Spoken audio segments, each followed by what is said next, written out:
Olá pessoal, meu nome é Edson, eu sou professor de filosofia do Portal. Minha formação, como alguns aqui já sabem, né, é em filosofia. Eu sou licenciado em filosofia pela Universidade Federal de Pernambuco. Atualmente faço mestrado também em filosofia pela Universidade Federal da Paraíba. E também sou aluno do curso de graduação em Ciências Sociais na Universidade Federal Rural de Pernambuco. Nessa aula vamos trabalhar aqui uma corrente filosófica antiga, né, da filosofia antiga, chamada estoicismo. Espero que todos estejam bem e que a gente possa aqui trabalhar esses conceitos da forma mais breve possível, da melhor forma possível, tá? Estoicismo, né, foi um movimento, né, filosófico, uma doutrina, né, filosófica que ela ocorreu no período antigo. No caso, essa doutrina é uma doutrina filosófica fundamentada nas leis da natureza, que surgiu na Grécia Antiga, no século IV a.C., tá? E aí, durante um período denominado helenismo. No caso, essa doutrina filosófica ela foi fundada por um filósofo grego chamado Zenão, ou Zenon, né? No caso, Zenão, ele era um semita. E essa doutrina ela se perpetuou durante um longo período, né? Ou seja, ela cobre cerca de 500 anos, né? Meio século, e influenciou bastante também a filosofia no período imperial, né? Ou na era imperial, que é ali naquela fase ali do início ali do cristianismo, né? Pelo século I, até o século III, mais ou menos. E tanto na Grécia, né, como também em Roma. O termo estoicismo surge da palavra grega stoa, que significa pórtico, que aí significa locais de ensinamentos filosóficos, né? O estoicismo é uma corrente que enfatiza a paz no espírito, a paz de espírito, aliás, e considerava a autossuficiência como seu maior objetivo. Ela baseou-se também e teve, né, uma certa influência do pensamento platônico, né, também do pensamento socrático. Ou seja, Sócrates e Platão são dois filósofos que, de certa forma, influenciam, né, essa corrente filosófica. Também teve influência de uma corrente filosófica chamada cinismo. Tá? Não vamos tratar dessa corrente aqui, mas acredito que vocês devem já ter ouvido falar dessa corrente. Caso não tenham ouvido falar ainda dessa corrente, eu sugiro a vocês que vocês pesquisem no Google, né, o que é essa corrente filosófica denominada cinismo, que é também do período ali grego, ali da filosofia grega, né? Ela é uma corrente filosófica onde a virtude é considerada suficiente para atingir a felicidade. E aí a gente pode falar no sentido mais ético, né, da filosofia estoica, né? A filosofia estoica ela é dividida em três partes. Tá? Então temos a primeira parte, que é a lógica, a segunda parte, que é a física, e a terceira parte, que é a ética ou a moral, né? Então é bom que vocês saibam que na filosofia grega não há uma distinção entre ética e moral. Eu acho que eu já tinha falado isso numa aula anterior que eu dei aqui a vocês, quando eu falei sobre Platão e Sócrates, né? Que não há essa distinção entre ética e moral. Então, tanto a palavra ética como a palavra moral são totalmente equivalentes, tá? E aí, essa palavra no caso a ética, né, e a moral, elas são, vamos dizer assim, divididas, né, ou há uma distinção, pelo menos epistemológica, já a partir da filosofia moderna, né? E aí eu acho que vocês já devem ter visto isso em alguma aula de filosofia moderna, tá? Enfim, também a gente pode falar que o estoicismo está dividido em três fases, ou em três períodos, né? Que é o estoicismo antigo, tá? Que aí ele está focado mais na doutrina ética. E aí os maiores representantes foram certamente, né, os filósofos, Zenão, Cleantes e Crísipo, tá? São esses três filósofos que estão nessa primeira fase, né? A segunda fase é a fase do estoicismo helenístico romano, que é um período mais eclético. E aí a gente pode destacar nesse período os filósofos Panécio de Rhodes, temos também o Posidônio e o Cícero, né? Eu acho que o filósofo mais, vamos dizer dessa forma, mais influente é Cícero e é o mais conhecido, né? Acho que até hoje muita gente estuda esse filósofo, muita gente lê alguns conceitos, algumas doutrinas e ensinamentos desse filósofo, né? Cícero. E por último temos o estoicismo imperial, também no período romano, né? Que é chamado Stoa, né? Nova, tem um cunho mais religioso, sendo seus principais representantes Sêneca, Epiteto e Marcos Aurélio, tá? Ou Marco Aurélio, aliás, tá? Marcos Aurélio não, Marco Aurélio. E aí os principais filósofos estoicos, né? E aí a gente falou sobre alguns em cada fase, né? A gente pode falar sobre o primeiro deles, que é Cleantes de Assos, que ele veio por volta do ano 330 a.C. até 230 a.C., tá? Por ali no século IV ainda, né? Entre o século IV e o século III, por aí, né? E temos também que ele, assim, ele foi discípulo fundador da escola estoica. Aliás, desculpa, ele foi discípulo do fundador da escola estoica, que é o Zenon, né? Zenão. Né? E o Cleantes nasceu em Assos, que atualmente fica na Turquia, tá? Sendo sua principal obra uma obra chamada Hino a Zeus. E aí ele teve muita importância no desenvolvimento do estoicismo e principalmente na introdução do conceito de materialismo nessa escola de pensamento, tá? Quando a gente fala de escola de pensamento, a gente tá se referindo a um conjunto de ideias e de doutrinas, de conceitos que é defendida por um grupo de filósofos, né?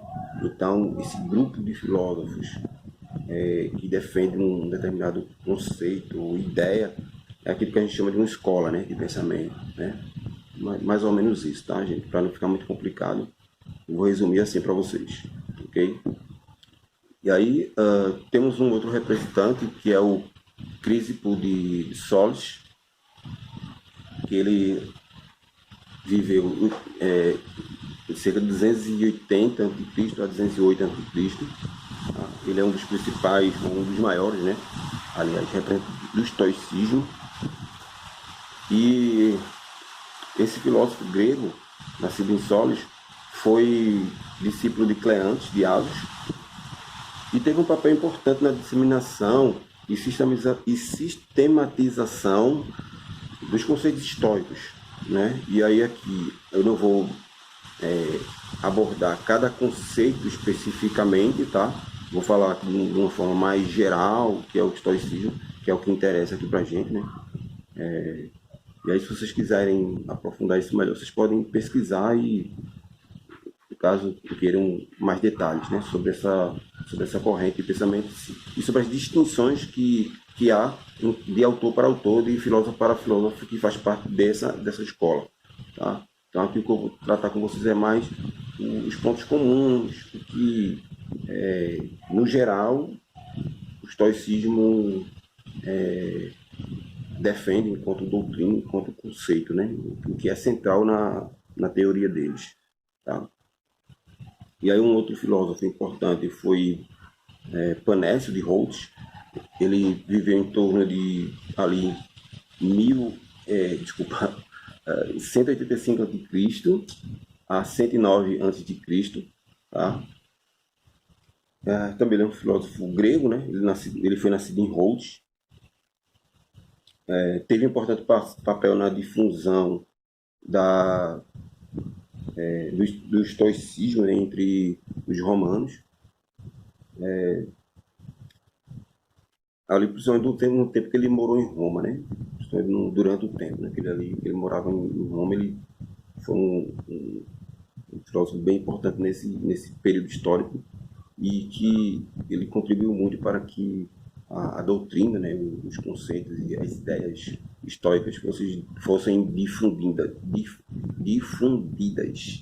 tá? Entre os romanos. Né? Foi considerado um dos maiores representantes da fase média estoica, sendo sua obra principal intitulada Sobre os Deveres. Tá? Temos também outros filósofos importantes, né, do estoicismo, que é o Epiteto. Falei logo no começo, né? Já falei sobre esses filósofos no começo da fala, mas estou agora falando mais ou menos a origem deles, o período que eles viveram, que é importante vocês saberem isso, só a guisa de curiosidade mesmo, né? E aí, Epiteto também era um filósofo grego, ele nasceu na cidade de Hierápolis, atual Turquia. Tá? Ele viveu grande parte de sua vida como escravo romano, e sua obra, e assim, da obra dele, que temos notícia, né? A gente pode destacar o Manual de Epiteto e uma outra obra também que é os Discursos, né? Que foi editada por seu discípulo Arriano de Nicomeia, que viveu ali em torno de 86 a 175 depois de Cristo, tá? Um outro filósofo também que a gente pode destacar aqui é o filósofo Sêneca, que ele nasceu, ele viveu, né, em torno de entre 4 antes de Cristo até 65 depois de Cristo, tá? Ele era filósofo, orador, poeta, político. Ele nasceu na cidade de Córdoba, que é a atual Espanha, tá? Sendo considerado um dos mais importantes intelectuais do Império Romano. Okay? E ele também foi muito importante na terceira fase estoica, né? Chamada a fase nova, no estoicismo novo, no novo estoicismo. Sêneca ele focou seus conceitos, né? A sua filosofia, mas na ética, na física, na lógica, e contribuiu bastante para o desenvolvimento da escola filosófica, né? Chamada estoicismo.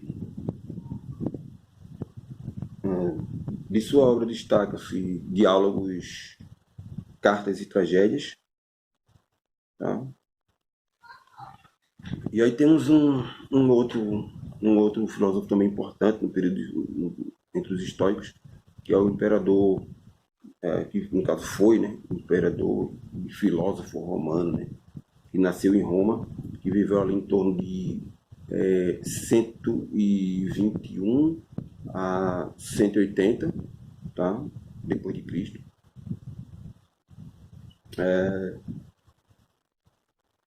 Ele é um dos principais representantes da terceira fase, né, da escola estoica, ou seja, a denominada Imperial Romana. E seus estudos estiveram baseados principalmente em temas religiosos em detrimento dos temas científicos, tá? Então, o que Marco Aurélio ele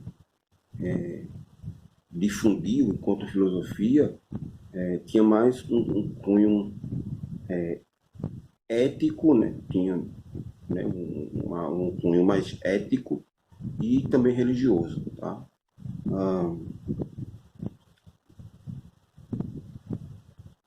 E aí não é à toa,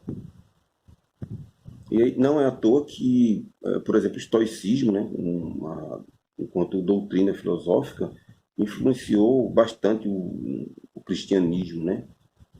Há quem diga que o apóstolo Paulo, que escreve as cartas lá no Novo Testamento da Bíblia, foi influenciado, né, pelo pensamento estoico. Né? Paulo ele era teólogo e também era filósofo, né, segundo alguns especialistas, alguns pesquisadores, e ele conhecia bastante, né, da doutrina estoica. Há quem diga também, há pesquisadores que defendem que ele trocava cartas com Sêneca, mas porém essas cartas elas são consideradas apócrifas, né? Então assim, não há como a gente bater o martelo e dizer não, são de fato essas cartas são verídicas e tal, são consideradas apócrifas, né? Então a gente não tem certeza absoluta se de fato ele trocou cartas com Sêneca, né? Mas, enfim, fica só como curiosidade, né? Se vocês quiserem saber um pouco mais sobre isso, também pesquisem, tá?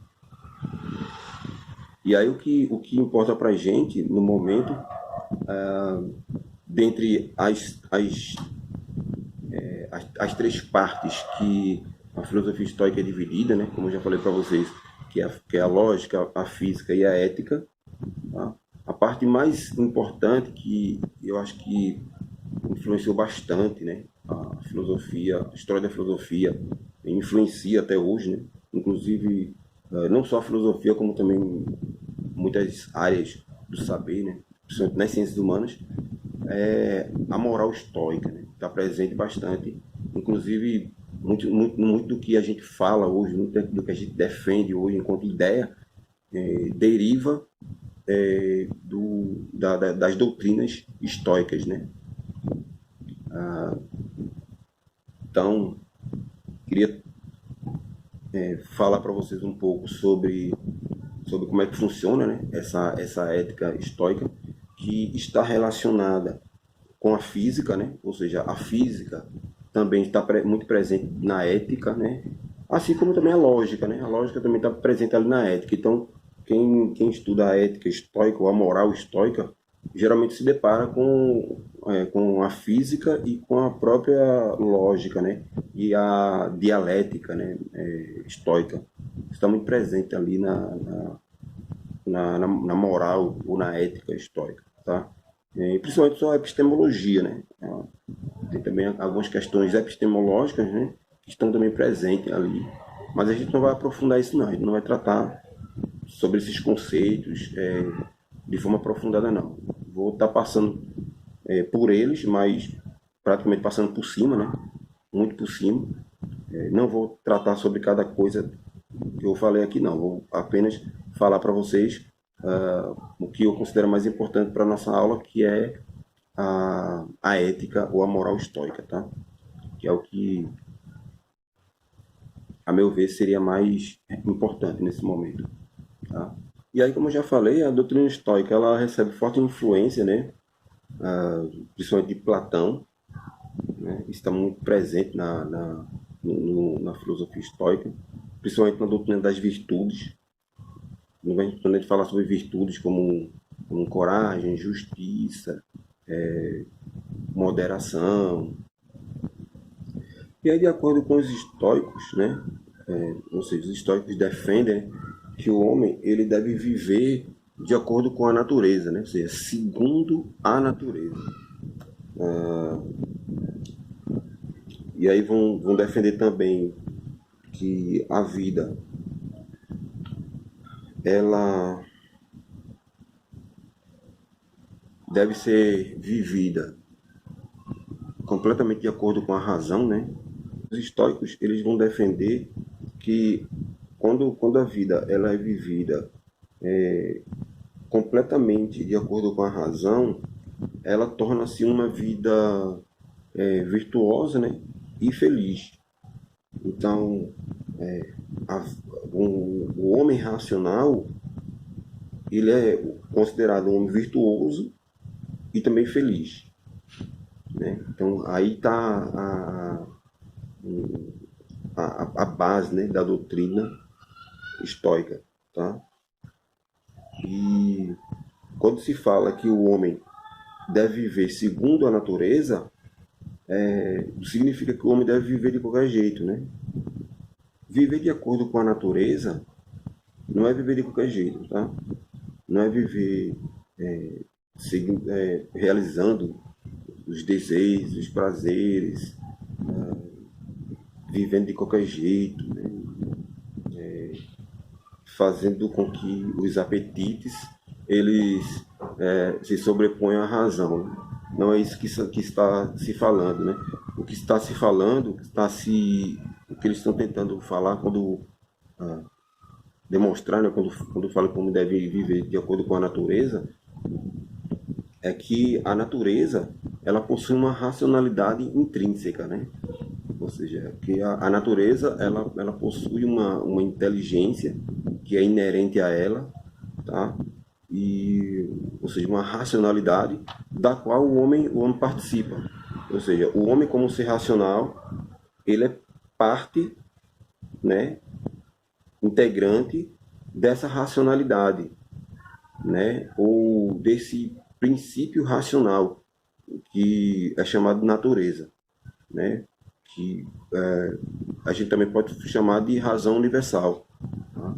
Então, essa razão universal, ela também ela tem uma relação com a própria divindade, ou seja, aquilo que os gregos chamam de logos, ou em filosofia a gente chama de razão universal, é o que o cristianismo chama de Deus, né? Então, por isso que o cristianismo ele bebe, né, dessa doutrina estoica, né?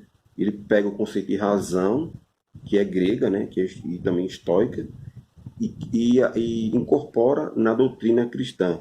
Ou seja, só que em vez de falar o conceito de logos, o conceito de razão, de racionalidade, usa o conceito de Deus, ou seja, a ideia de uma divindade, de um ser que governa, né, a natureza, que governa a vida das pessoas, inclusive o destino das pessoas.